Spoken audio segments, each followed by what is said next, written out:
નજર કરી મહત્વના સમાચાર પર વાત કરી ઉપરવાસમાં વરસાદથી સુરત જિલ્લાની કીમ નદી તોફાની બની છે। વાલિયા અને નેત્રંગમાં ભારે વરસાદથી કીમ નદીનું રૌદ્ર સ્વરૂપ।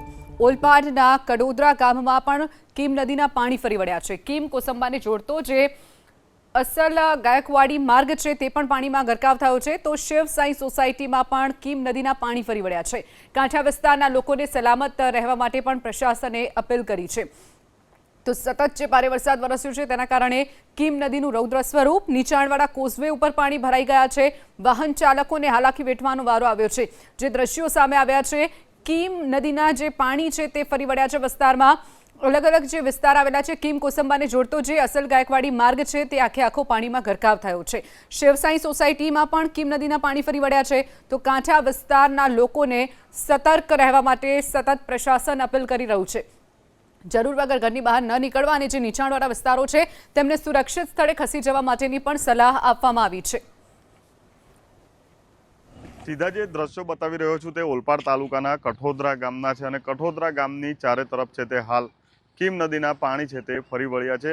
આ જે રસ્તો જોઈ રહ્યા છો તે અસલ ગાયકવાડી માર્ગ છે। કીમથી કોસંબાને જોડતો આ ગાયકવાડી માર્ગ છે અને હજારો લોકો રોજના આ રસ્તાનો ઉપયોગ કરે છે, કેમ કે આ શોર્ટકટ માર્ગ છે।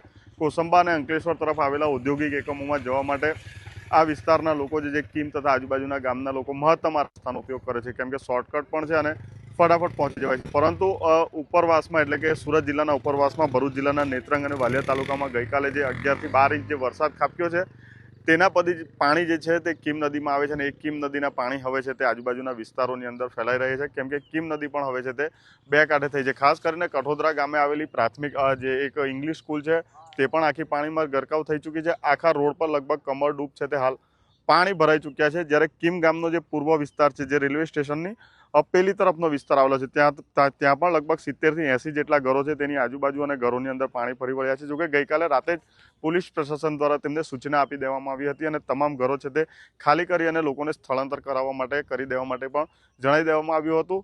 હાલ છે તે દ્રશ્યો જે રીતે જોઈ શકાય છે કે આખો ગાયકવાડી માર્ગ છે, આખા ગાયકવાડી માર્ગ પર છે તે કીમ નદીના પાણી ફરી વળ્યા છે અને આ માર્ગ હવે છે તે કહી શકાય કે બંધ થઈ ચૂક્યો છે।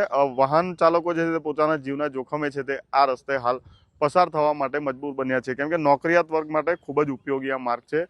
ખાસ કરીને જે રીતે આ પાણી હવે કીમ નદીના આજુબાજુના વિસ્તારમાં ફેલાઈ રહ્યા છે, ખાસ કરીને ઓલપાડ તાલુકાને હવે આ પાણીની અસર થવાની છે, કેમ કે લગભગ 8 થી 10 કલાક થતા હોય છે જ્યારે ભરૂચ જિલ્લામાંથી આ પાણી છે તે ઓલપાડ તાલુકામાં કીમ નદીનું પ્રવેશતું હોય છે।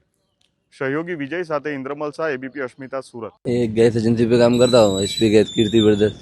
अभी तो पानी भरा है, नहीं जा पाएंगे, गाड़ी भी डूब जाएगी मेरी। गोदाम पे तो भी मैं तो इधर ही गया ही नहीं गोदाम पे सुबह से। अभी जाके देखता तो पता चलता है गोदाम में पानी है कि नहीं है। अभी आएगा ही नहीं, आज तो बंद रहेगा, छुट्टी रहेगा, बंद ही रहेगा, नहीं गाड़ी भी नहीं आ रही है, वो मना कर दिया गाड़ी वाले को भी। ગામની પરિસ્થિતિમાં એવું છે કે આ પાણી આજુબાજુ ફેલાઈ રહ્યું છે, વધી રહેલું છે। આ રાતે થોડું હતું ને હમણાં સવાર થતા વધી ગયું પાણી। એ તો હવે શું કે અંદાજ હમણાં નહીં ખ્યાલ આવે, હમણાં જામ તો પછી ખબર પડે। આવીને શું છે ગાડીમાં સાયલેન્સરમાં પાણી ભરાય નુકસાન થાય એવું છે। વરસેલા ઉપરવાસમાં વરસાદથી સુરતની કીમ નદીના પાણીમાં ભરપૂર આવક। ઓલપાડના નીચાણવાળા વિસ્તારમાં પાણી ભરાવાની શરૂઆત થઈ ગઈ છે। તો માંગરોળના મોટા બોરસરા ગામની નીચાણવાળા વિસ્તારોમાં પાણી ઘૂસી ગયા છે। મોટા બોરસરા ગામમાં અનેક ઘરોમાં પાણી ઘૂસતા પરેશાની, ઘરવખરી અને અનાજ પણ પાણીમાં પલળ્યા છે। તો કીમ નદીના પાણી જે સતત નીચાણવાળા વિસ્તારોમાં ફરી વળ્યા છે। માંગરોળનું જે મોટા બોરસરા ગામ છે ત્યાં નીચાણવાળા વિસ્તારમાં પાણી ઘૂસી ગયા છે। તો મોટા બોરસરા ગામમાં અનેક ઘરોમાં પાણી ઘૂસ્યા છે, જેના કારણે ઘરવખરીને નુકસાન પહોંચ્યું છે। જે દ્રશ્યો આપ જોઈ રહ્યા છો, સમગ્ર વિસ્તારના આકાશી દ્રશ્યો પણ સામે આવ્યા છે। ડ્રોન કેમેરાથી આ દ્રશ્યો, આકાશી દ્રશ્યો સામે આવ્યા છે। અનેક વિસ્તારો જળબંબાકાર જે થયા છે, લોકોના ઘરોમાં પણ પાણી ઘૂસી ગયા છે, જેના કારણે ઘરવખરીને પણ નુકસાન પહોંચ્યું છે। આખો વિસ્તાર નીચાણવાળો છે, જેના કારણે પાણી ભરાઈ જવાની સમસ્યા સામે આવી છે।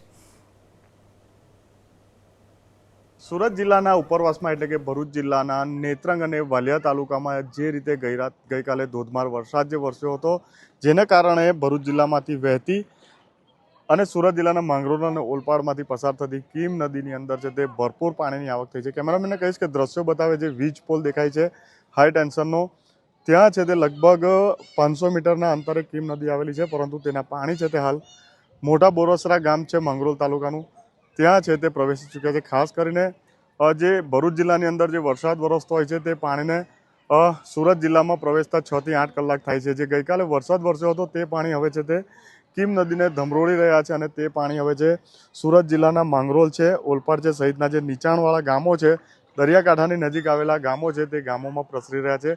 હાલ આપણે માંગરોળ તાલુકાના મોટા બરસરા ગામે છે અને દ્રશ્યોમાં જે રીતે જોઈ શકાય છે કે નદીના પાણી છે તે લગભગ 500 થી 800 મીટર જેટલા ગામની અંદર પ્રવેશી ચૂક્યા છે અને જે ગામનો નીચાણવાળો વિસ્તાર છે અને જે કાચા મકાનો છે, જે શ્રમિકોના મકાનો છે તેની અંદર ભરાઈ ચૂક્યા છે. લગભગ 15 થી 20 જેટલા મકાનો અહીં છે તે આવેલા છે અને તે તમામ મકાનોની અંદર છે તે આ નદીના પાણી પ્રવેશી ચૂક્યા છે. જો કે પ્રશાસન દ્વારા તમામ લોકોને સલામત સ્થળે તો ખસેડી લેવામાં આવ્યા છે, પરંતુ જે ઘર વખરીનો સામાન છે, જે અનાજ પાણી છે તે તમામ છે તે ભીંજાઈ ચૂક્યા છે. મોટું નુકસાન છે તે આ શ્રમિકોને થયું છે.